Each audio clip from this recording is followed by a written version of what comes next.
this question from one of our students.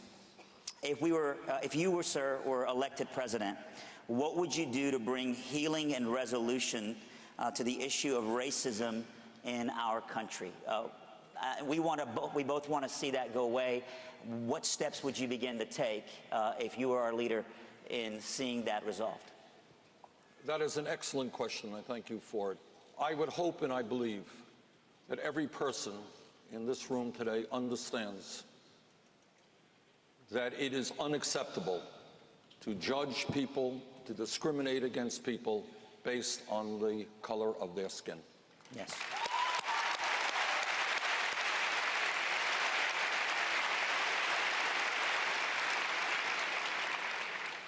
And I would also say that as a nation, the truth is that a nation which in many ways was created, and I'm sorry to have to say this, from way back on racist principles, that's a fact, we have come a long way as a nation. Now I know, my guess is that probably not everybody here is an admirer or a voter for Barack Obama.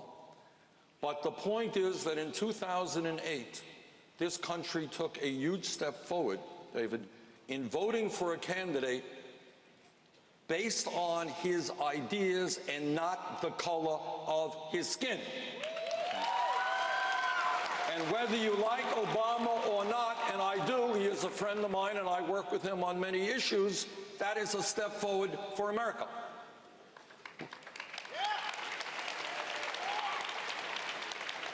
But let me also say what everybody here knows, and my thoughts having just returned from South Carolina, we all know to what degree racism remains alive in this country. I cannot understand, I really can't, I think about it, I try to understand it, how a sick man can walk into a Bible study class, discuss the Bible, pray with people in the room, and then take out a gun and kill 9 of them because the color of their skins were different than his.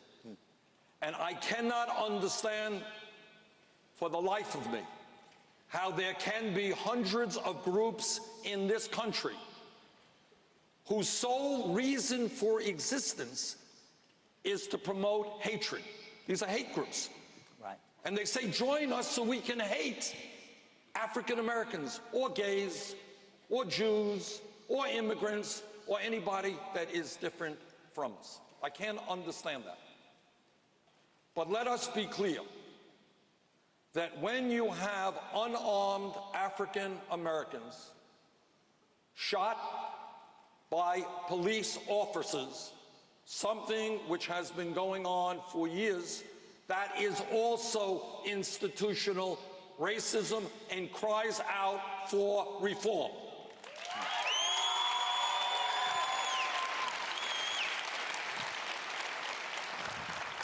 I am a former mayor who's worked closely with police officers. Vast majority of them are honest, work hard, and do a very good job.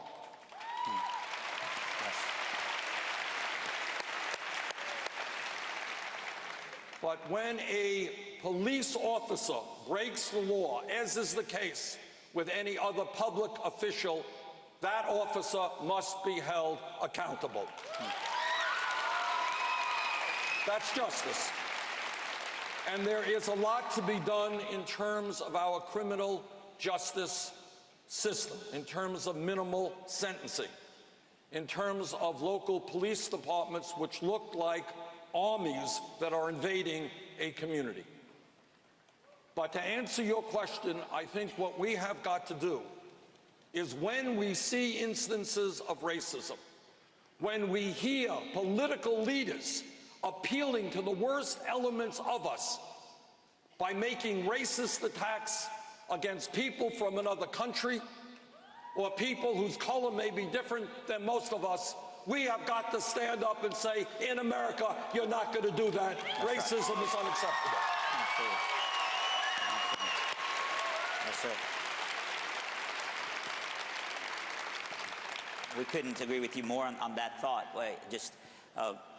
we would say, I think I speak for many of our students, that it's not so much a skin issue as much as it is a sin issue. That we can change the behavior. We could change. That we could change the. We could change the behavior of police. We could put cameras on them all day long, but behavior modification can only stop so short as identity change. And so I think we want what you want, but... Well, let me just say this. The answer is, obviously, we have got to change our hearts. Yes. But everybody here should know, 50, 60, 70 years ago in this country, Yes. we had segregated schools and segregated restaurants. And it took a Supreme Court, it took Martin Luther King Jr., it took millions of people to man public policy which ended segregation. That's right.